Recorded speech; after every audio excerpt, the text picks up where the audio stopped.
Qirg'iziston lagerҳои тобистонаи исломӣ. мақомоти тоҷик мушкилеро дар фирори зеҳнҳо намебинад.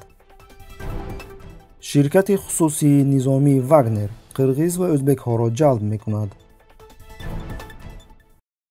дар Қирғизистон як самти нав маъруфият пайдо мекунад. лагерҳои тобистонаи исломӣ барои духтарон. дар хусуси яке аз ин лагерҳо шабакаи телевизионии «Настоящее время» хабари танқидӣ тайёр кардааст. дар лагере ки онро рӯзноманигорон зиёрат намуданд, 60 нафар духтарони аз 9 то 12 сола таълимоти динӣ мегиранд. дар рӯзҳои корӣ дар мактаб зиндагӣ бурда, рӯзҳои истироҳат ба назди волидон фиристода мешаванд. муассисони лагери тобистона мегӯянд, ҳадафи аслӣ аз таъсиси чунин лагерҳо таълим додани қавонини суннатии исломӣ ба кӯдакон аст. муҳаббат сулаймонова, омӯзгори лагери динии мазкур, ба рӯзноманигор гуфт, онҳо дар тарбияи дурусти фарзандон ба волидон кӯмак мекунанд.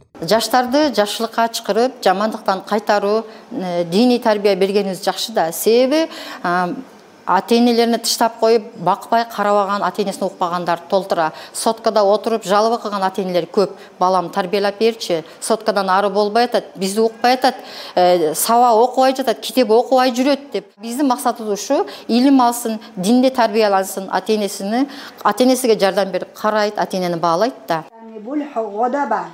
дар давоми 15 рӯзи таҳсил ва зиндагӣ дар лагери тобистона духтарон сураҳои Қуръон ва қоидаҳои таҳорат ва намозро меомӯзанд.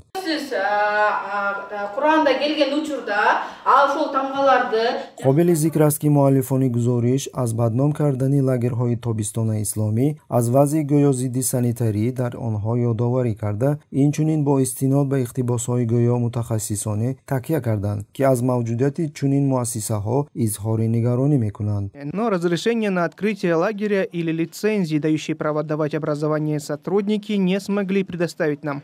Кыздар санитардык нормаларга туура келбеген шартта жашайт. Настоящее время як шабакаи фаръии радиои озодӣ ва садои амрико буда, аз ҳисоби грантҳои Конгресси Иёлоти Муттаҳидаи Амрико маблағгузорӣ мешавад ва расман ҳадафи худро ҳамчун пешбурди арзишҳо ва институтҳои демократӣ муайян мекунад. дар Қирғизистон муҳаррирони тамоми расонаҳои дар боло номбаршуда мавқеи бениҳоят зидди исломиро ишғол намуда, пайваста гузоришҳои интиқодӣ дар бораи дин ва фаъолони исломиро нашр мекунанд. бояд гуфт ки аҳолии Қирғизистон таи 10 солаҳои охир дар бозгашт ба арзишҳои таърихии исломии худ як пешравии бузург ба даст оварданд. масалан, дар васоити ахбори омма зуд нашрияҳое пайдо мешаванд ки сокинони баъзе маҳаллаҳои аҳолинишини кишвар аз нӯшидан ва фурӯхтани нӯшокиҳои спиртӣ худдорӣ мекунанд.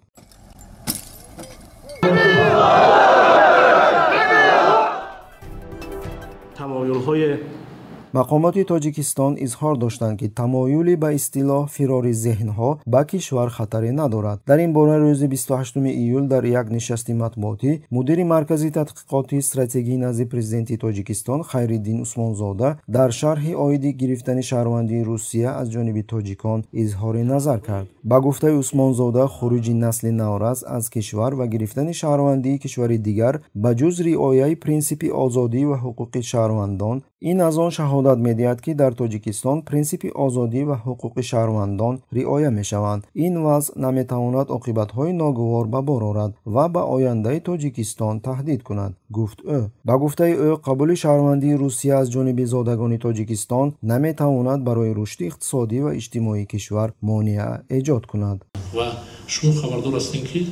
ёдрас мекунем ки тибқи маълумоти Вазорати маориф ва тандурустии Тоҷикистон, дар Тоҷикистон 3400 омӯзгор, 2960 табиб ва 1340 нафар ҳамшираҳо норасоӣ вуҷуд дорад. сабаби нарасидани кадрҳо дар вазоратҳо чунин шаҳр дода шуд ки мутахассисон барои иқомати доимӣ ба Русия рафтанро авлотар медонанд. қабули шаҳрвандии Русия аз ҷониби зодагони Тоҷикистон дар асоси созишномаи дуҷониба сурат мегирад. дар ҳамин замина русҳо низ шаҳрвандии Тоҷикистонро мегиранд, гуфт Усмонзода. дар ҳамин ҳол раиси маркази тадқиқоти стратегӣ теъдоди русҳоеро ки шаҳрвандии Тоҷикистонро гирифтанд мушаххас кард.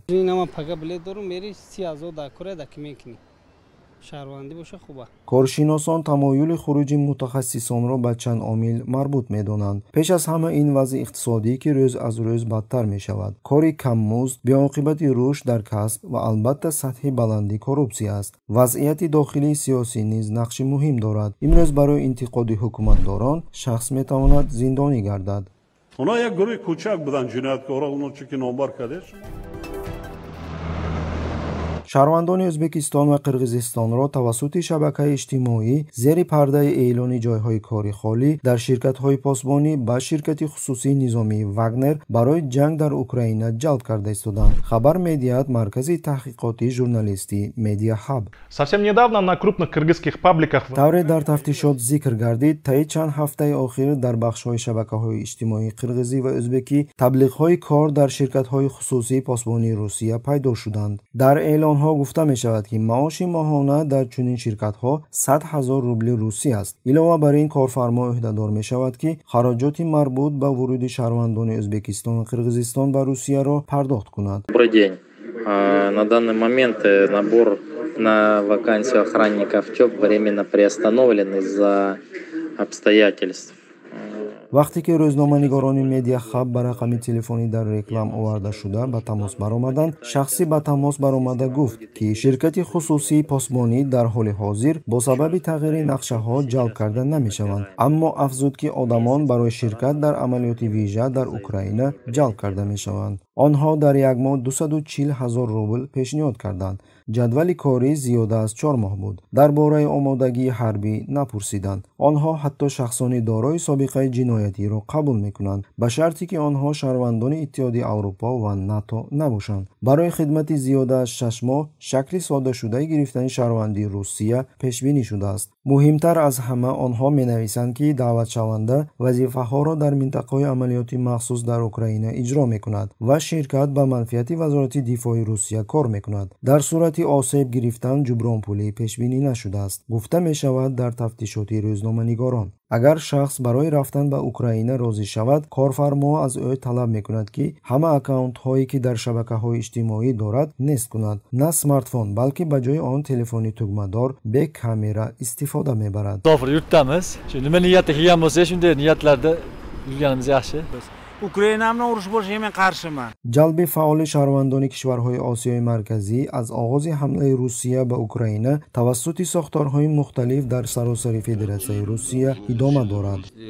Вы видите, что есть люди, которые хотят на добровольной основе, тем более не за деньги, приехать и оказать помощь людям, проживающим на Донбассе.